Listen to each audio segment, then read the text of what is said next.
எங்கள் வீட்டில் எல்லா நாளும் கார்த்திகை.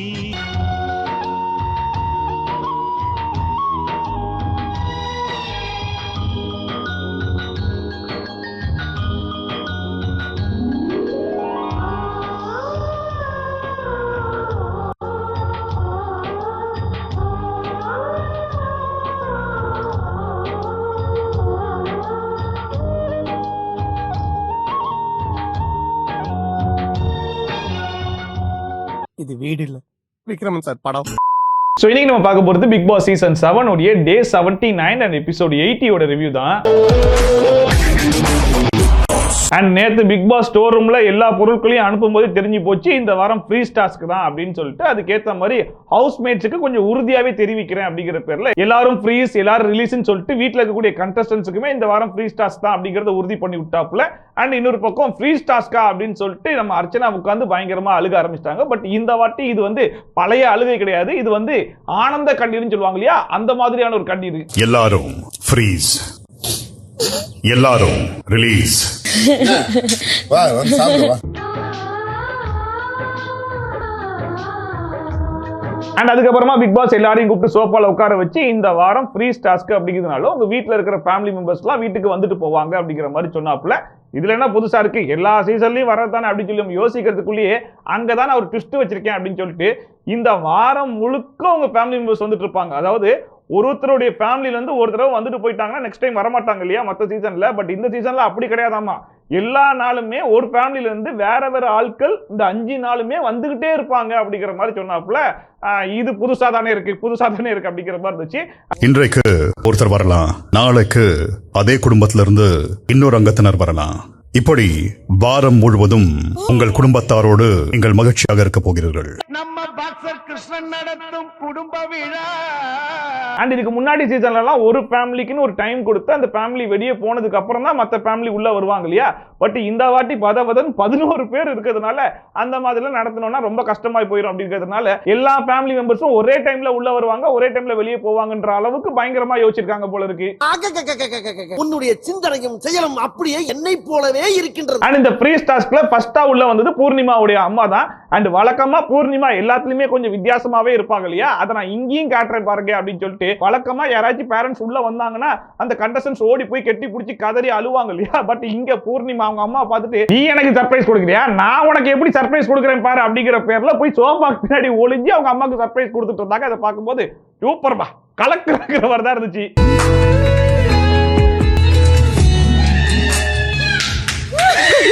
அண்ட் அவங்க அம்மா உள்ள வந்த உடனே பக்கத்துல விஷ்ணு தான் இருந்தாங்களா, உடனே விஷ்ணு அப்படின்னு சொல்லிட்டு போனாங்க. உடனே பூர்ணிமா அம்மா இருமா எதுக்கு எடுத்த உடனே விஷ்ணு கிட்ட போயிட்டு இருக்க, பொறுமையா போலாம் வா நம்ம இப்ப மாயா போய் பார்க்கலாம்னு சொல்லிட்டு மாயா கிட்ட போய் கையெல்லாம் கொடுத்துட்டு இருந்தாங்க.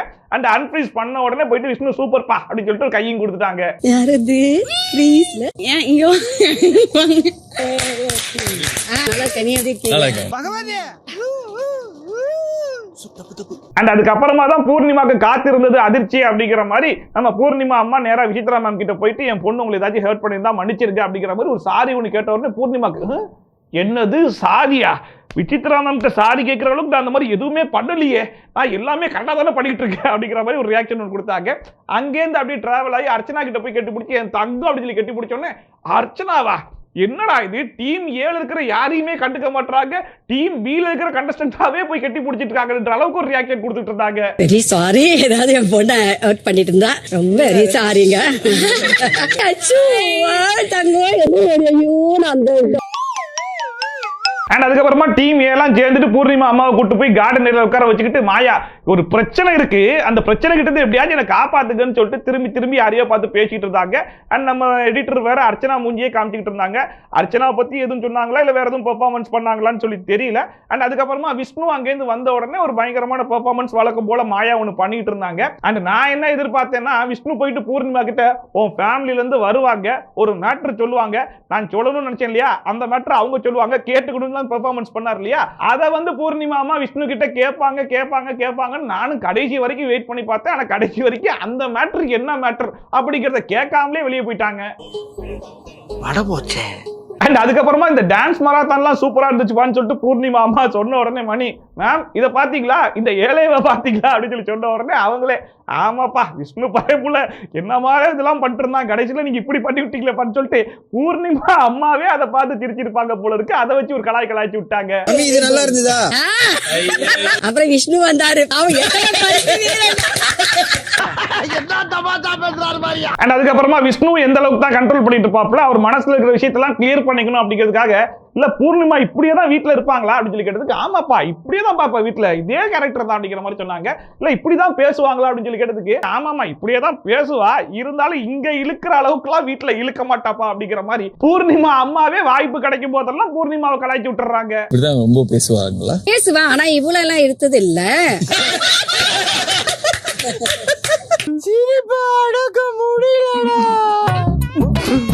அண்ட் யாருமே எதிர்பார்க்காத ட்விஸ்ட் நான் இங்க தான் வச்சிருக்கேன் அப்படிங்கிற மாதிரி, அதாவது விஷ்ணு பூர்ணிமாவும் போட்டுக்கிற சண்டையை பார்க்கும்போது பூர்ணிமாவும் அண்ணனும் சண்டை போட்டுட்டு இருப்பாங்க வீட்டுல, அதே மாதிரி இருக்கு அப்படின்னு சொல்லி சொல்லிட்டு இருந்தாங்களா. உடனே மாயா மேம் யாரை சொல்லிட்டு அண்ணன் தங்கச்சி விஷ்ணு பூர்ணிமா அண்ணன் தங்கச்சி அதை சொல்லிட்டு கேட்டு பயங்கர சந்தோஷம் மாயாக்கு. மாயா மூஞ்ச பார்க்கும்போது தெரிஞ்சு அப்பாடா நம்ம பணம் நினைச்சது பூர்ணிமா அம்மாவே வந்து பண்ணிட்டாங்கடா அப்படிங்கிற மாதிரி விஷ்ணுவையும் பூர்ணிமாவையும் அண்ணன் தங்கச்சின்னு சொல்லிட்டு போயிட்டாங்க.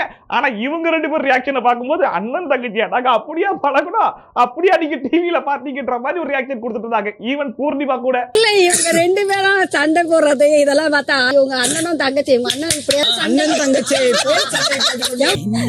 செஞ்சு புட்டோ அண்ணன் தங்க ஆயி புட்டோ. அண்ட் அதுக்கப்புறமா பூர்ணிமா அண்ட் அவங்க அம்மா ரெண்டு பேரும் உட்காந்து பேசிட்டு இருக்கும் போது நல்லா போயிட்டு இருக்கு, நல்லா பண்ணிட்டு இருக்க, இதே மாதிரி பண்ணு. பட் ஆனா இந்த லென்த்தா பேசுற பாத்தியா அதை மட்டும் கொஞ்சம் குறைஞ்சிக்கோ, டிவியில பார்க்கும்போது எனக்கே போர் அடிக்குது அப்படிங்கிற மாதிரி அவங்க அம்மாவே சொல்லிட்டாங்க. அவங்க பேரண்ட்ஸுக்கே போர் அடிக்குதுன்னா மற்றவங்களுக்குலாம் எந்த அளவுக்கு போர் அடிக்கும் அப்படிங்கிற மாதிரி சொன்ன உடனே சரி ஓகேம்மா இதுக்கப்புறம் நான் அதை கொஞ்சம் குறைச்சிக்கிறேம்மா, நீ சொல்றல நீ சொன்னா நான் பண்ணுவேம்மா அப்படின்னு சொல்லுவாங்கன்னு சொல்லி பார்த்தா, அதாவது வீட்டில் இருக்கிற கண்டஸ்டன்ட் இல்ல வெளியிருந்து யாரு வந்தாலும் சரி எங்க அம்மாவே வந்து சொன்னாலும் சரி நான் அக்செப்ட் பண்ணிக்க மாட்டேன் அப்படிங்கிற மாதிரி. நான் எங்கம்மா லென்த்தியா பேசிட்டு இருக்கேன், ஏன்னா கரெக்டாக தானே பேசிட்டு இருக்கேன், இதை போய் இப்படி இருந்தாலும் நீ அதை அவாய்ட் பண்ணிருக்கலாமா அப்படிங்கிற மாதிரி அவங்க அம்மாக்கே இவங்க அட்வைஸ் பண்ணிட்டு இருக்காங்க. நல்லா பண்ற இதே மாதிரி பண்ண, ரொம்ப லென்த்தியா இல்லாம கொஞ்சம் போர் அடிக்கிற மாதிரி இருக்குல்ல, லென்த்தியா இல்லாம முதல்ல ஒண்ணு சொன்ன அதை அவாய்ட் பண்ணிருக்கலாம். அரை மணி நேரமா கதையா சொல்லிருக்கேன், அம்பட்டுக்கு சரிங்க முதல்ல ஒண்ணு சொன்ன அதை அவாய்ட் பண்ணிருக்கலாம். போயிட்டானே.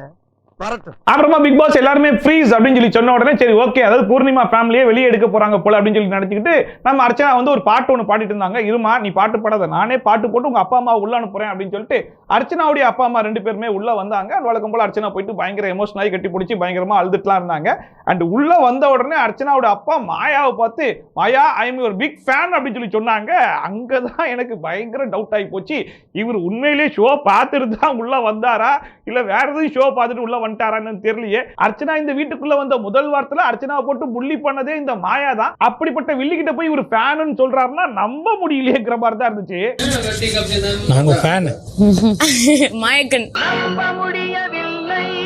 அண்ட் அதுக்கப்புறமா அர்ச்சனாவுடைய அப்பா விசித்ரா மேம்க்கு தேங்க்ஸ் சொல்லிட்டு, அதாவது அர்ச்சனாவுடைய பேட் டைம்ஸ்ல நீங்க ரொம்பவே சப்போர்ட்டா இருந்தீங்க, அதுக்கு ரொம்ப ரொம்ப நன்றி அப்படிங்கிற மாதிரி நன்றி சொல்லும் போது மாயாலாம் அந்த பேட் டைம்ஸ் கிரியேட் பண்ணதே நம்ம தானே அப்படிங்கிற மாதிரி ரியாக்ஷன் கொடுத்துட்டு இருந்தாங்க. அண்ட் அதுக்கப்புறமா இந்த ஷோவை நான் எந்த அளவுக்கு பார்த்துட்டு வந்திருக்கேன் பாருங்க அப்படிங்கிற மாதிரி நிறைய பாயிண்ட்ஸ் எடுத்து சொன்னாப்புல, யார் யார் என்னென்ன சொன்னாங்கன்றத உள்பட அப்படியே எடுத்து சொன்னாரு. ஃபர்ஸ்டா விக்ரம் இருப்பா, உங்ககிட்ட ஒரு விஷயம் சொல்லணும் அப்படின்னு சொல்லி சொன்ன உடனே நான் கூட நினைச்சேன் கொஞ்சமாச்சு இந்த ஷோல செல்ஃப் ரெஸ்பெக்டோட இருப்பா அப்படிங்கிற மாதிரி ஏதோ அட்வைஸ் சொல்லுவாருன்னு சொல்லி பார்த்தா, ஒரு தடவை விசித்ரா மேம்க்கும் அர்ச்சனாக்கும் சண்டை வந்திருக்கும் போது பாத்ரூம் கிளீன் பண்ணிட்டு அர்ச்சனா வந்து விக்ரம் கிட்டையும் அக்ஷயா கிட்டையும் சொல்லியிருப்பாங்க. பட் விக்ரம் அந்த இடத்துல நக்கல் பண்ணிக்கிட்டே ஒரு ரியாக்ஷன் ஒன்று கொடுத்துருப்பாரு அப்படிங்கிற மாதிரி. அந்த விஷயத்தை அப்படியே நோட் பண்ணிட்டு வந்து சொல்றாப்புல, அதாவது என் பொண்ணு வந்து உங்ககிட்ட கவலையை ஷேர் பண்றா, அந்த டைம்ல நீங்க ஆறுதல் சொல்லடாம இருந்தா கூட பரவாயில்ல, பட் நீங்க நக்கல் பண்ணீங்க, அதை பார்க்கும்போது எனக்கு ரொம்பவே கவலையா இருந்துச்சு அப்படின்னு சொல்லி சொன்ன உடனே ஐயோ அங்கிள் நான் சும்மா ஃபன்னுக்கு சொன்னேன் அங்கிள் அப்படிங்கிற மாதிரி சொல்லிட்டு இருந்தாப்புல. அழுதுகிட்டு ஒரு ஃபீலிங்கை சொல்றாங்க, அப்போ நாம அவங்களுக்கு உதவி பண்ண வேண்டாம், கிண்டல் பண்ணாவது இருந்திருக்கலாம், பின்னாடி அப்படி கிண்டல் பண்ணி ஒரு மாதிரி பண்ணி எனக்கு ரொம்ப வருத்தமா இருந்தது. மன்னிச்சிருங்க, இல்லப்பா தப்பா இருந்தது என்ன மனுஷன். அண்ட் வைல்ட் கார்டு என்ட்ரிலாம் உள்ள வந்ததுக்கு அப்புறம் இவங்க எல்லாரும் சேர்ந்து பயங்கரமா ஒரு விஷயம்லாம் பண்ணாங்க இல்லையா, அந்த அளவுக்கு ஒஸ்டாலாம் அந்த ஷோவை கொண்டு போயிருக்க வேண்டாம். அண்ட் ஜோவிகா ஒரு டைலாக் ஒன்று சொல்லியிருப்பாங்க, இங்கெல்லாம் டேப்பை திறந்தா ரத்தம் தான் வரும் அப்படிங்கிற மாதிரி சொல்லிட்டு இருந்தாங்களே, அது இப்படிப்பட்ட ஷோலாம் கிடையாது. இது வந்து அன்பை ஷேர் பண்ணிக்கக்கூடிய ஒரு ஷோ தான், அடிச்சு உறவக்கூடிய ஒரு ஷோவா இது அப்படிங்கிற மாதிரி அதையுமே வந்து சொல்லிட்டு அண்ட் அதுக்கப்புறமா நிக்சன் கிட்ட நிக்சன் ஒரு நல்ல பையன் தான் அப்படின்னு சொல்லிட்டு ஸ்டார்ட் பண்ணாப்புல அப்பவே தெரிஞ்சு போச்சு நிக்சனுக்கு ஏதோ ஒரு பாயசத்தை போட போறாரு அப்படின்னு சொல்லிட்டு. அண்ட் வந்து நிக்சன் வந்து அர்ச்சனாவை பார்த்து இவளெல்லாம் கள்ளிப்பால் வச்சு கொண்டிருக்கணும் அப்படிங்கிற மாதிரி ஒரு டயலாக் ஒன்று சொன்னாங்க இல்லையா, அந்த இதை வந்து அவங்க அப்பா பார்த்துருப்பாங்க போல இருக்கு. அது எனக்கு ரொம்பவே கஷ்டமா இருந்துச்சுப்பா, நீ எதுக்கு அந்த அளவுக்கு வந்து சொன்னேன், உனக்கு கோவம் வந்துச்சுன்னா நீ பேசுற வார்த்தைகள் என்னன்றது உனக்கே தெரிய மாட்டேது அப்படின்னு சொன்ன உடனே நிக்சன் வந்துட்டு நான் சொன்னேனா அர்ச்சனா பார்த்தா நான் எப்ப சொன்னேன் அப்படிங்கிற அளவுக்கு மறுபடியும் அந்த மனுஷன் வந்து அப்படி ஸ்டன் ஆயிட்டாப்ல. அதாவது நிக்சன் இந்த வீட்டுக்குள்ள பலவிதமான வார்த்தைகளை எல்லாரும் மேலேயும் அப்படியே அள்ளி கொட்டுறதுனால யார் யாரை பத்தி என்னென்ன பேசணும் அப்படிங்கறத அவராலேயே ஞாபகம் வச்சுக்க முடியல போல இருக்கு, அந்த அளவுக்கு பேசுறாரு போல இருக்கு. சோ அதை சொன்னோன்னே இல்லையே நான் இல்லையே அப்படிங்கிற மாதிரி உட்காந்துட்டு இருந்தாப்ல. அண்ட் அந்த நிக்சனுக்கு யார் ஆறுதல் சொல்றது, நம்ம விக்ரம் இல்லடா இந்த மாதிரி தான் நான் ஒன்று படியிருக்கேன் போல இருக்கு, அது எனக்கே ஞாபகம் இல்லை, அதை பார்த்து சொன்னாரு அந்த மாதிரி ஒரு ஃப்ளோல ஒன்று சொல்லியிருப்ப போல அப்படின்ற மாதிரி சொல்லி விட்டாப்ல. இருந்தாலுமே நிக்சன் அப்படியா சொன்னேன் நானு அப்படிங்கிற மாதிரி யோசிச்சுட்டு இருந்தாப்ல. மேபி இந்த வருத்தத்தை வந்து கமல் சார் வீக்கெண்ட் எபிசோட்ல பேசுறாரா அப்படிங்கறதையும் நம்ம வெயிட் பண்ணி பார்ப்போம். அப்பயே கள்ளிப்பாட்டு ஊத்தி கொண்டு வரணும் அப்படின்னு நீங்க சொன்னது ரொம்ப ரொம்ப வேதனையா இருந்தது. Very sorry. இல்ல கோவத்துல இல்ல டிசிடி கேரக்டர் போட்டுருந்தாங்க. அண்ட் அர்ச்சனா அப்பா பேசுனதுல எனக்கு ரொம்ப பிடிச்சது என்ன அப்படின்னு சொல்லி பார்த்தா, மத்தவங்க அவங்க பொண்ணு கிட்ட நடந்ததை மட்டுமே எடுத்து சொல்லாம அர்ச்சனா மத்தவங்க கிட்ட வந்து தப்பா நடந்திருப்பாங்க இல்லையா, அந்த விஷயத்தையுமே எடுத்து அட்ரஸ் பண்ணாப்ல. அதாவது இந்த பொம்மை டாஸ்க்ல விசித்ரா மேம் பத்தி சொல்லுன்னு தான் தினேஷ் சொன்னாரே தவிர்த்து நெகட்டிவா சொல்லுன்னு சொல்லவே கிடையாது. எனக்கே அந்த இடத்துல தோணுச்சு நீ பாசிட்டிவா பேசிருக்கலாமே அப்படின்னு சொல்லிட்டு, அது வந்து ரொம்பவே தப்பா இருந்துச்சுமா அப்படிங்கிற விஷயத்தையுமே அவங்க அப்பா சொல்லும் போது பரவாயில்லையா, அவர் பொண்ணாவே இருந்தாலுமே அவங்க பொண்ணு பண்ணது தப்பு அப்படிங்கறது அவர் உள்ள வந்திருக்கும் போது சொல்லணுன்றது அவசியமே கிடையாது. பட் இருந்தாலும் அவர் சொல்றாரு அப்படின்னா அதை புரிஞ்சுக்கிட்டு அர்ச்சனா இதுக்கப்புறம் பண்ணாம இருப்பாங்க அப்படிங்கிறதுக்காகவே அவர் சொன்ன மாதிரி தான் இருந்துச்சு. பொம்மை டாஸ்க்ல நானு அவங்க சொல்லும் போதே கரெக்டா சொன்னேன், நீங்க பாசிட்டிவா சொல்லிருக்கலாமே, ஏன் இப்படி சொன்னாங்க அப்படின்ட்டு நாங்க டிஸ்கஸ் பண்ணிட்டு இருந்தேன். அதனால வெரி வெரி சாரி. ஆனா அர்ச்சனா அப்பா எல்லா விஷயத்தையும் கரெக்டா புட்டு எடுத்து வச்சவரு அப்பப்போ மாயா கிட்ட பேசும்போது மட்டும் மாயா ஐ எம் ஒரு பிக் ஃபேன் சொல்லிட்டு இருந்தாரு. அந்த ஒரு விஷயம் மட்டும் தான் எனக்கு இடிச்சுக்கிட்டே இருந்துச்சு. இல்ல மாயாவுடைய ஃபேன், பிக் ஃபேன் நான். பயங்கர என்டர்டெய்னர் தான் நீங்க. அண்ட் அதுக்கப்புறமா அர்ச்சனாவுடைய பேரண்ட்ஸ் அர்ச்சனா கூட்டு போய் தனியா உட்கார வச்சு பேசிட்டு இருக்கும்போது அவங்க அம்மா வந்து நீ பண்றது கரெக்டா இருக்கு, சூப்பரா இருக்கு, இதே மாதிரி கண்டினியூ பண்ணு அப்படிங்கிற மாதிரி சொல்லிட்டு இருந்தாங்க. பட் அந்த இடத்துலயுமே அர்ச்சனாவுடைய அப்பா வந்து கரெக்டா சொல்றாப்ல, அதாவது நீ வாய்ஸ் அவுட் பண்ண வேண்டிய இடத்துல வாய்ஸ் அவுட் பண்ணு, மற்ற இடத்துல அமைதியா அதெல்லாம் ஓகே. பட் இருந்தாலும் இந்த விக்ரமுடைய காப்பி மேட்டர் ஒன்று பண்ண பாத்தியா, அதெல்லாம் வெரி ஒஸ்ட்டுமா. நான் எனக்கே டிவி வழியா பார்க்கும்போது அவ்வளவு கோவம் வந்துச்சு, இதுக்கு இவ்வளவு சீனை கிரியேட் பண்ணிருக்கணுமா அப்படிங்கிற மாதிரி இந்த இடத்துலயுமே ரொம்ப ஓப்பனா சொல்லிட்டாங்க. உடனே அர்ச்சனா இல்ல எனக்கு இந்த மூடு ஸ்பாயிலா இருந்துச்சு அதனாலதான் அப்படின்ற மாதிரி சொல்றாங்க. இருந்தாலுமே நீ பண்ணது பயங்கர தப்பு அப்படிங்கிற மாதிரி சொல்லிட்டு அண்ட் அதுக்கப்புறமா உனக்கு ஒருத்தர் வந்து ஒரு நல்லது பண்ணிருக்காங்க அப்படின்னா அது எப்பயுமே நீ மறந்துடாத, அவங்களுக்கு நீ நல்லது பண்ணாட்டாலும் பரவாயில்ல, அவங்க கிட்ட நீ வந்து எதிர்த்து பேசுறதோ இந்த மாதிரி வேலைகள்லாம் எதுவும் வச்சுக்காத அப்படிங்கிற மாதிரி சொன்னாப்ல. அப்பவே வந்து தெரிஞ்சு போச்சு, சரி ஓகே ஒரு விசித்ரா மேம் பத்தி தான் சொல்றாரு அப்படின்னு. ஏன்னா அர்ச்சனாவுடைய பேட் டைம்ஸ்ல Vichitra ma'am full and full support பண்ணாங்க. பட் அதுக்கப்புறமா அர்ச்சனா வந்து விசித்ரா மேம்க்கு அகைன்ஸ்டா வந்து ப்ளே பண்ற மாதிரி விஷயங்கள்லாம் நடந்து போச்சு. சரி அகைன்ஸ்டா நின்று ப்ளே பண்றது ஒரு பக்கமா இருந்தாலுமே நிறைய அட்டாக் பண்றமான பாயிண்ட்ஸ் எல்லாம் வந்து போட்டு விசித்ரா மேம் ரொம்பவே டேமேஜ் பண்ண மாதிரி இருந்துச்சு இல்லையா. சோ அந்த விஷயத்தை வந்து மறைமுகமா அட்ரஸ் பண்ணி இதுக்கப்புறம் அந்த மாதிரி பண்ணாத அப்படிங்கிற மாதிரி ஒரு நல்ல அட்வைஸை இப்பயுமே அர்ச்சனாக்கு சொன்னாப்ல. நான் திரும்ப சொல்றவங்களுக்கு ஒருத்தர் செய்து சின்ன ஒரு உதவியா இருந்தாலும் அது மறக்காதீங்க. உங்களால நல்லது பண்ண முடியலன்னா கூட பரவாயில்ல, ஒருபோதும் அவங்களை எதிர்த்து ஒரு வார்த்தை கூட பேச வேண்டாம். இதாங்க வல்புன்றது, இன்னொருத்தருக்கு மரியாதை கொடுக்கணும்னு உங்களுக்கு தோணுது பாருங்க, அது எங்க இருந்து வருது? வல்புல தான். ஸோ ஆஸ் அ பேரண்ட்ஸாக ஃப்ரீ டாஸ்க்ல உள்ள வராங்க அப்படின்னா அவங்களுடைய பாசிட்டிவ் சைடை மட்டும் சொல்றது முக்கியம் கிடையாது, அவங்களுடைய நெகட்டிவ் சைடையும் எடுத்து சொன்னா மட்டும்தான் மீதி இருக்கிற அந்த 27 நாட்கள்ல ஓகே இதுதான் நம்மளுடைய நெகட்டிவ்ஸா இருக்கா, ஓகே இதை வந்து நம்ம பாசிட்டிவா மாத்திக்கிட்டு ப்ளே பண்ணலாம் அப்படிங்கிற ஒரு மைண்ட் செட்டுக்கே அவங்க வருவாங்க. ஸோ அந்த விஷயத்தை இன்னைக்கு உள்ள வந்த பேரண்ட்ஸ் மத்தியில யார் சிறப்பா பண்ணாங்கன்னு சொல்லி பாத்தீங்கன்னா கண்டிப்பா அர்ச்சனாவுடைய அப்பா தான்.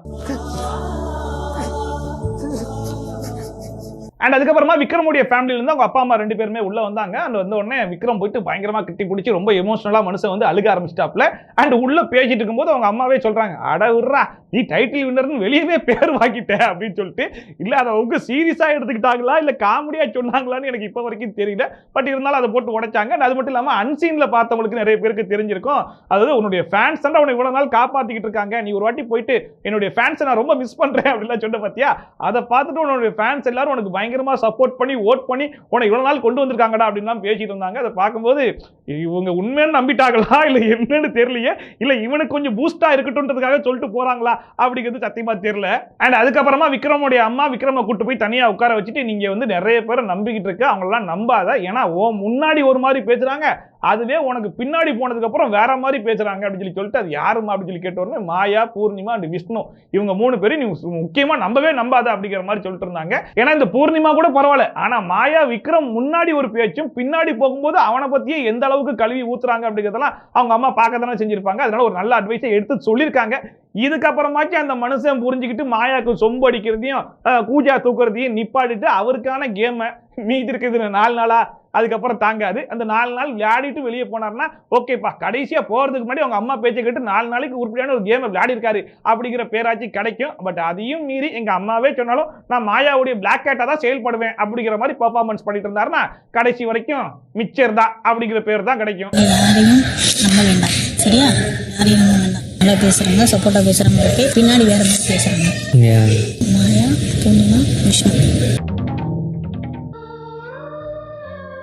இந்த வீட்டுக்குள்ள கூல் சுரேஷ் இருப்பாருன்னு நினைச்சு தான் நான் உள்ள வந்தேன். பட் அவர் இல்ல அப்படின்னு சொன்ன உடனே என்னாச்சுன்னு சொல்லி கேட்கும்போது இல்ல கூல் சுரேஷ் பத்தி சொன்ன வார்த்தைகள்லாம் எனக்கு பிடிக்கல அப்படிங்கிற மாதிரி சொன்னாங்க. அண்ட் அது மட்டும் இல்லாம உன்னை பத்தி யாராச்சும் ஏதாச்சும் வார்த்தைகள் சொல்றாங்க அப்படின்னா நீ அவங்க கிட்ட சண்டை போடணும்னு அவசியம் கிடையாதுடா, அட்லீஸ்ட் ஒரு வாய்ஸ் அவுட் ஆச்சு பண்ணுடா அப்படிங்கிற மாதிரி ஒரு நல்ல அட்வைஸ் எல்லாம் பையனுக்கு எந்த அளவுக்கு எடுத்து சொல்ல முடியுமோ எடுத்து சொல்லியிருக்காங்க. அதை எடுத்துக்கிட்டு விக்ரம் செயல்படுத்துறதும் படுத்தாததும் அவர் கையில தான் இருக்கு. நான் வந்து கூல் சுரேஷ் இருப்பாங்கன்னு நினைச்சதான் சொல்றாரு. இந்த செட் ப்ராப்பர்ட்டி அப்படிலாம் அவருக்கு உன்னை வந்து இது பண்ணும்போது அப்ப கூட பேச மாட்டாங்க. அண்ட் அதுக்கப்புறமா விஜயோட அம்மா வந்து உள்ள வந்தாங்க. அண்ட் உள்ள வந்த உடனே அவங்களுமே நேரா விசித்ரா மேம் போயிட்டு விசித்ரா மேம் அப்படின்னு சொல்லிட்டு ஓவர் எக்ஸைட் ஆனாங்க. இன்னைக்கு வந்து எல்லா ஃபேமிலியுமே ஓரளவுக்கு பயங்கரமான ரெஸ்பான்ஸும் ஓரளவுக்கு பயங்கரமான எக்ஸைட்மெண்ட்டும் ஆனது வந்து விசித்ரா மேம் கிட்ட தான். அண்ட் எல்லாருமே பாசிட்டிவா பேசினதுமே விசித்ரா மேம் கிட்ட தான். வீட்டில் இருக்கிற எல்லாருக்கும் ஈவன் விசித்ரா மேம்கே புரிஞ்சிருக்கும், ஓகே நம்மளுக்கு வந்து ஓரளவுக்கு பாசிட்டிவான நேம் தான் வெளியே இருக்கு அப்படிங்கிறது. அதை புரிஞ்சுட்டு விசித்ரா மேம் இதுக்கப்புறம் இந்த நெகட்டிவ் சைடுக்கே போகாம ஃபர்ஸ்ட் விளையாடுனாங்க இல்லையா, அதே கேமை இதுக்கப்புறம் கண்டினியூ பண்ணாங்க அப்படின்னா கண்டிப்பா டைட்டில் வினர் ஆகிறதுக்கே நிறைய சான்சஸ் இருக்கு. Vichitra madam, how are you? நல்லா இருக்கீங்களா? அண்ட் விஜய் அம்மா பயங்கர ஜாலியான கேரக்டர் போல இருக்கு. நேரா மணி ரவினா கிட்ட போனாங்க, என்னடா நடக்குதுங்க, என்ன நடக்குது அப்படிங்கிற மாதிரி கேட்டு இருந்தாங்க. அண்ட் வந்து இப்போ கூட 2 பேரும் ஒன்னாதான் உட்காந்துட்டு இருப்பீங்களா அப்படிங்கிற அளவுக்கு அவங்களுமே எந்த அளவுக்கு வச்சு செய்ய முடியுமோ 2 பேரையும் சிறப்பா கலாய்ச்சி விட்டாங்க. என்ன நடக்குது? அப்ப கூட பக்கத்துல வந்து உட்காருவீங்களா? Good mother, good son. And அதுக்கப்புறமா பூர்ணிமா அம்மாவுடைய மனசும் கொஞ்சம் உறுத்தமா இல்லையா, சரி ஓகே போறதுக்கு முன்னாடி நம்ம பிள்ளைக்கு சில நல்ல அட்வைஸை சொல்லிட்டு போகணும் அப்படின்னு சொல்லிட்டு அதனால பூர்ணிமா கூப்பிட்டு போய் நிக்க வச்சு பேசிட்டு இருக்கும்போது மாயா அந்த இடத்துல இருந்தாங்க. அப்ப சொன்னாங்க 2 பேருமே விளையாட்டுத்தனமாவே இருக்கீங்க, எல்லா இடத்துலையும் நடக்கூடாதுமா, சில விஷயத்தை சீரியஸா தான் எடுத்துக்கணும் அப்படின்னு சொல்லி அவங்க சீரியஸா அட்வைஸ் பண்ணிட்டு இருக்காங்க. அப்ப கூட பூர்ணிமா அது அவள் தான் சொல்லிட்டு பயங்கரமான பெர்ஃபார்மன்ஸ்லாம் பண்ணிட்டு இருந்தாங்க. அதை பார்க்கும்போது உங்க அம்மாவே உள்ள வந்து உனக்கு தேவையான அட்வைஸை எடுத்து சொல்லிட்டு இருக்காங்க, சரி அதையாச்சும் சீரியஸா கேட்டு கொஞ்சம் மாத்தி நம்ம கேமை வந்து உருப்படியா விளையாடுவோம் அப்படின்னு நினைக்காம நான் இங்கேயும் அதே மாதிரி காமெடி பண்ணிட்டு இருக்கேன்னு சொல்லி காமெடி பண்ணிட்டு இருக்காங்களே, இவங்களை என்ன சொல்றதுன்ற மாதிரி தான் இருந்துச்சு. அண்ட் ஃபைனலா ஒரு வார்த்தை ஒன்று சொன்னாங்க, அதுதான் எனக்கு ரொம்பவே பிடிச்சிருந்துச்சு. அடுத்தவங்களை கலாய்க்கிறதுக்கு முன்னாடி மைண்ட் யுவர் வேர்ட்ஸ் அப்படிங்கறத ரொம்ப சீரியஸாவே வந்து சொன்னாங்க. இந்த உள்ளாடை எடுத்து காட்டுறதெல்லாம் ஒரு சாதாரண விஷயம் சொல்றது, இது 18+ ஷோ தானே, நான் 18+ கமெண்ட்ஸ்லாம் அடிக்க தான் செய்வேன் அப்படின்னு சொல்லிட்டு எக்கச்சக்கமான கெட்ட வார்த்தைகளே இந்த ஷோல வந்து பயங்கர சரளமா பேசியிருக்காங்க இல்லையா. சோ அது எல்லாத்தையும் அவங்க அம்மா பார்த்துட்டு தான் சொல்றாங்க அப்படிங்கிறது நல்லாவே தெரிஞ்சிச்சு. பட் இருந்தாலுமே எங்க அம்மாவாவே இருந்தாலுமே நான் எதையுமே அக்செப்ட் பண்ணிக்க மாட்டேன்ற மாதிரி தான் அவங்க பேசிக்கிட்டு இருந்தாங்க. விளையாட வேண்டியது அளவுக்கு மீறி விளையாடாத எல்லாத்தையுமே விளையாட்டை எடுக்காது, கொஞ்சம் சீரியஸ் காட்டு. அவள்தான் அடுத்தவங்களை கலாய்க்கிறது கொஞ்சம் பார்த்து mind your words, okay. And அதுக்கப்புறமா பிக் பாஸ் எல்லாரையும் கூப்பிட்டு சோஃபால உட்கார வச்சு இப்ப எல்லா ஹவுஸ்மேட்ஸும் சேர்ந்து அப்படிதான் சொன்னாரு. உடனே விஷ்ணு என்ன பிக் பாஸ் நாமினேட் பண்ணுமா, நாமினேட் பண்ணுவா கேட்டிருந்தாப்ல, யோ நீ திருந்தவே மாட்டியா, ஏயா இப்படியே இருக்க, இது ப்ரீஸ் டாஸ்கியா, இதுல எதுக்கே நாமினேஷன் கொண்டு வர அப்படிங்கிற அளவுக்கு பிக் பாஸ் திட்டி விட்டுட்டு இப்ப வந்து உள்ள வந்திருக்க கெஸ்ட்டுக்குலாம் நீங்க வந்து ரிட்டர்ன் கிஃப்ட் கொடுக்கணும், சோ போயிட்டு ஆளுக்கு கொடுக்க போற கிஃப்ட் எல்லாம் போய் எடுத்துட்டு வாங்க அப்படின்னு சொல்லி சொன்ன உடனே விஷ்ணு வந்துட்டு அவர்கிட்ட இருக்கக்கூடிய ஸ்டார் எல்லாத்தையுமே எடுத்து வந்து ஒரு ஃபேமிலிக்கு வந்து கொடுத்தாப்ல. என்னோட லக்கி ஸ்டார் வந்து நான் உங்களுக்கு கொடுக்குறேன் இந்த பேரண்ட்ஸ்க்கு. சோ அதான் பேரண்ட்ஸ் ரவினா வந்து கிளிப்ஸ், விசித்ரா மேம் வந்து பேங்கிள்ஸ், நம்ம மணி வந்து ஷூன்னு சொல்லிட்டு எல்லாருமே அவங்க கிட்ட இந்த கிஃப்ட் எல்லாம் வந்து கொடுத்தாங்க. இதுல மாயா தான் கடலை மாவுலாம் எடுத்து அர்ச்சனா அம்மா கிட்ட கொடுத்துருந்தாங்க. அந்த கடலை மாவு போடும் போதெல்லாம் என்னாச்சு மூஞ்சின்னு சொல்லி கேட்டிருந்தாங்க. அதனால அர்ச்சனா அம்மாக்கு வந்து நான் கடலை மாவை கொடுக்குறேன்னு சொல்லிட்டு அதெல்லாம் ஒரு கிஃப்டா எடுத்து கொடுத்துட்டு இருந்தாங்க. கடலை மாவு வந்து உங்க அம்மா அப்பாக்காக கடலை மாவு இது நம்ம லிஸ்ட்லயே இல்லையே, அடேங்கப்பா. அண்ட் அதுக்கப்புறமா பேரண்ட்ஸ் எல்லாரும் உள்ள வந்திருக்காங்க இல்லையா, அவங்களுக்கு எல்லாம் ஒரு டாஸ்க் அப்படின்னு சொல்லி சொன்னாரு பிக் பாஸ், நீங்க எங்கேயோ போயிட்டீங்க, உள்ள ஒரு பேரண்ட்ஸை கூட விட்டு வைக்க மாட்டீங்களே அப்படிங்கிற மாதிரி இருந்துச்சு. அண்ட் என்ன டாஸ்க் அப்படின்னு சொல்லி கேட்கும்போது எல்லா பேரண்ட்ஸும் சேர்ந்து இந்த வீட்டில் இருக்கக்கூடிய கண்டஸ்டன்ஸ்ல உங்களுடைய ஃபேவரட் யாரு அப்படிங்கிற மாதிரி ஒரு ஆளை செலக்ட் பண்ணி நீங்க வந்து சொல்லணும் அப்படின்னு சொல்லி சொன்ன உடனே இவங்க எல்லாரும் போயிட்டு கண்டஸ்டன்ஸ் மாதிரி டிஸ்கஸ் பண்ண ஆரம்பிச்சிட்டாங்க. அண்ட் இதுல ஹைலைட் என்னன்னு சொல்லி பாத்தீங்கன்னா இவங்க எல்லாருமே போய் டிஸ்கஸ் பண்ண ஆரம்பிக்கும் போதே நம்மளுக்கு தெரிஞ்சு போச்சு இவங்க விசித்ரா மேம் பேரை தான் சொல்ல போறாங்க அப்படின்னு சொல்லிட்டு. பட் இருந்தாலுமே மத்த பேரும் இந்த டிஸ்கஷன்ல வருமோ அப்படின்னு சொல்லி நினைக்கும் போது மத்த யாரோட பேருமே அந்த டிஸ்கஷன்ல வரவே இல்லை. வந்த ஒரே ஒரு பேர் வந்து விசித்ரா மேம் உடைய பேர் தான். அண்ட் எல்லாருமே அதுக்கு வந்து பயங்கரமான பாயிண்ட்ஸ்லாம் வந்து சொல்லிட்டு இருந்தாங்க. அதாவது ஒரு அம்மாக்கு அம்மாவா, ஒரு தங்கைக்கு தங்கையா, ஒரு சகோதரிக்கு சகோதரியா வந்து இந்த வீட்டில் இருக்கக்கூடிய ஒரே ஒரு ஆள் வந்து விசித்ரா மேம் தான். அண்ட் அவங்களுடைய ஏஜுக்கு இவ்வளவு கண்டஸ்டன்ஸோட போட்டி போட்டு இவ்வளவு தூரம் வந்திருக்கிறதே பெரிய விஷயம். அதனால நம்ம வந்து விசித்ரா மேம் கொடுக்கலாம்னு சொல்லிட்டு எல்லாரும் ஒன்னா சேர்ந்து டிசைட் பண்ண பேர் வந்து விசித்ரா மேம். நாங்க விசித்ரா மேம் தான் சொல்றேன். ஆமா. அண்ட் அதுக்கப்புறமா பிக் பாஸ் ஸ்டோர் ரூம்ல ஒரு மேட்டர் இருக்கு போய் பாருங்க அப்படின்னு சொல்லி சொன்ன உடனே உள்ள போய் பார்த்தா ஒரு பெரிய டிராஃபி ஒன்று இருந்துச்சு. அந்த டிராஃபி எடுத்து விசித்ரா மேம் கையில வந்து கொடுத்தாங்க. ஸோ அதை பார்க்கும்போது அது டைட்டில் வின் பண்றதுக்கு முன்னாடி பேரண்ட்ஸ் உள்ள வந்திருக்க பேரண்ட்ஸோடைய ஃபேவரட் கண்டஸ்டன்ஸா ஒரு அவார்டு வாங்குறதே ஒரு பெரிய விஷயம் இல்லையா? ஸோ அந்த ஒரு ப்ரௌடோடைய விசித்ரா மேம் இந்த டிராஃபியை வந்து வாங்கினாங்க. அண்ட் உள்ள இருக்கிற கண்டஸ்டன்ஸ் எல்லாருக்குமே தெரிஞ்சு போச்சு, சரி ஓகே விசித்ரா மேம் ரொம்ப ஸ்ட்ராங்கான பிளேயரா தான் வெளியே இருக்காங்க போல இருக்கு. இந்த வாரம் அவங்க வெளியே போறதுக்கு வாய்ப்பு கிடையாது, மீதி இருக்கிற 2 பேர்ல யாரோ ஒரு ஆள் தான் போக போறாங்க அப்படிங்கிற விஷயம் தெரிஞ்சு போச்சு. அண்ட் இதுக்கப்புறம் விசித்ரா மேம் கிட்ட எல்லாருமே எந்த மாதிரி நடந்துக்க போறாங்க அப்படிங்கிறத பாக்குறதுக்குமே நான் ரொம்ப ஆர்வமா இருக்கேன். அண்ட் வழக்கமா என்ன ஆர்டர்ல பேரண்ட்ஸ் உள்ள வராங்களோ அதே ஆர்டர்ல வெளியே எடுப்பாங்க இல்லையா? பட் இந்த வாட்டி அந்த மாதிரிலாம் கிடையாது. எந்த ஆர்டர்ல உள்ள வந்தாலுமே கடைசியா ஃபைனலா எல்லாருமே ஒன்னாவே வெளியே வாங்க அப்படிங்கிற மாதிரி எல்லா பேரண்ட்ஸுமே ஒன்னா வெளியே கூப்பிட்டாங்க. வெளியே போறதுக்கு முன்னாடி எல்லாருமே ஒன்னா 2 செல்ஃபிலாம் எடுத்து எங்கள் வீட்டில் எல்லா நாளும் கார்த்திகை அப்படிங்கிற மாதிரி இன்னைக்கு எபிசோட் வந்து ஒரு முழுக்க ஒரு ஹாப்பியான எபிசோட தான் வந்து போச்சு. அண்ட் வந்த பேரண்ட்ஸ்லயே அர்ச்சனாவுடைய அப்பா தான் ஓரளவுக்கு நல்ல அட்வைஸ் அர்ச்சனாக்கு சொல்லிட்டு போன மாதிரி இருந்துச்சு. மற்றபடி பார்த்தா பூர்ணிமாவோட அம்மா வந்து பூர்ணிமாக்கு நல்ல அட்வைஸ்லாம் எடுத்து சொன்னாங்க. பட் இருந்தாலும் அதை அக்செப்ட் பண்ணிக்க மாட்டேன் அப்படிங்கிற மாதிரி இருந்திருக்காங்க. அண்ட் விக்ரமுடைய அம்மாவும் வந்து யாரை நம்பணும் யாரை நம்பக்கூடாது அப்படிங்கிற விஷயத்தை வந்து எடுத்து சொல்லியிருக்காங்க. அந்த மனசுல இதுக்கப்புறம் ஃபாலோ பண்றாரா அப்படிங்கிறத பார்க்கலாம். அண்ட் விஜயோட அம்மா வந்து விஜய்க்கு வந்து பெருசா இந்த விஷயத்தையும் சொல்லலை. அண்ட் விஜய் அண்ட் அவங்க அம்மா அந்த மாதிரி கான்வர்சேஷன் பெருசா வந்து காட்டல. விஜயோட அம்மா விஜய் கிட்ட தனியா உட்காந்து பேசினாங்களா இல்லையா அப்படிங்கிறத கூட நம்ம காட்டல. அண்ட் எல்லாருமே வெளியே போயிட்டாங்க. அண்ட் வெளியே போறதுக்கு முன்னாடி அர்ச்சனாவுடைய அம்மா வந்து தினேஷை பார்த்து உங்களுடைய கனவுகள் எல்லாமே நிறைவேறும் அப்படின்ற ஒரு வார்த்தை வந்து சொன்னாங்க. அதுக்கு வந்து ஆமா ஆமா அப்படின்ற மாதிரி தினேஷ் சொன்னாப்ல. அண்ட் இதுல அர்ச்சனாவுடைய அம்மா மறைமுகமா சொன்ன விஷயம் என்ன அப்படின்னா, தினேஷ் வந்து அவருடைய ஒய்ஃப் கூட சேரணும் அண்ட் நான் வந்து இந்த டைட்டில் வின் பண்ணா அது நடக்கும் அப்படிங்கிற மாதிரி நான் நினைக்கிறேன் அப்படிங்கிற மாதிரி சொல்லிட்டு இருந்தார் இல்லையா? சோ அதுக்கு வந்து என்னுடைய வாழ்த்துக்கள் அப்படிங்கிற மாதிரி சொல்லிட்டு போன மாதிரி தான் இருந்துச்சு. கனவுகள் எல்லாம் நிறைவேறும் கண்டிப்பா. அண்ட் இன்னைக்கு எபிசோட்ல யாரு ஹாப்பியா இருந்திருப்பாங்களோ இல்லையோ தெரியல, பட் உண்மையிலே விசித்ரா மேம் பயங்கர ஹாப்பியா இருந்திருப்பாங்க. ஏன்னா உள்ள வந்த பேரண்ட்ஸ் எல்லாமே பாசிட்டிவான ரெஸ்பான்ஸ் அண்ட் எல்லாருமே சேர்ந்து ஃபேவரட் கண்டஸ்டன்ட் அப்படின்னு சொல்லிட்டு அந்த அவார்டையும் கொடுத்துட்டு போயிட்டாங்களா. ஸோ நான் டைட்டில் வின் பண்ணா கூட இவ்வளவு ஹாப்பியா இருப்பானு சொல்லி தெரியல. பட் இந்த இது வந்து எனக்கு ரொம்பவே ஸ்பெஷல் அப்படிங்கிற மாதிரி ரொம்பவே சந்தோஷமா இருந்தாங்க. இது பிக் பாஸ் டைட்டில் வின் பண்ணா கூட இவ்வளவு சந்தோஷப்பட்டிருக்க மாட்டேன். Great gift, great thing. So அதோட இன்னைக்கு எபிசோட் வந்து முடிஞ்சு போச்சு. ஸோ இன்னைக்கு எபிசோட பொறுத்த வரைக்கும் வழக்கமான ப்ரீ ஸ்டார்ஸ் மாதிரி போட்டு அருன்னு அடுத்து தள்ளிடுவாங்கடா அப்படிங்கிற மாதிரி நினைச்சிட்டு இருந்தோம். பட் அந்த மாதிரிலாம் கிடையாது. நான் கொஞ்சம் வித்தியாசமா பண்றேன்னு சொல்லிட்டு எல்லா ஃபேமிலி மெம்பர்ஸையும் உள்ள விட்டு எல்லாரையும் ஒன்னா பேச விட்டு நிறைய விஷயங்கள்லாம் வந்து பண்ணாங்க. ஈவன் ஃபேமிலி மெம்பர்ஸ்க்காகவே ஒரு டாஸ்க் கொடுத்ததெல்லாம் ரொம்பவே நல்லா இருந்துச்சு. ஸோ இந்த ஃப்ரீ ஸ்டார்ஸ்க்கு இதுக்கப்புறம் இருக்கக்கூடிய நாட்கள் இதெல்லாம் கொஞ்சம் இன்ட்ரெஸ்டிங்கா போகும்னு நான் நம்புறேன். ஸோ நீங்க என்ன நினைச்சீங்க அப்படிங்கிறத மறக்காம கமெண்ட் செக்ஷன்ல சொல்லுங்க. இதே மாதிரி ட்ரோல்ஸ் அண்ட் ரிவ்யூஸ்லாம் கண்டிப்பா பார்க்கணும்னு நினைச்சீங்கன்னா சப்ஸ்கிரைப் பண்ணிட்டு பக்கத்துல இருக்க பெல் ஐகானை டான் தட்டி விட்டீங்கன்னா நான் போடுற வீடியோ நோட்டிஃபிகேஷன் டான் வந்து சேர்ந்துரும். ஸோ மீண்டும் இதே மாதிரி சூப்பரான வீடியோட சூப்பரான ரிவ்யூட சூப்பரான ட்ரோலோட முன்சரியால் தன் பை ஃப்ரம் ஷாப்பி. Tata bye bye and take care.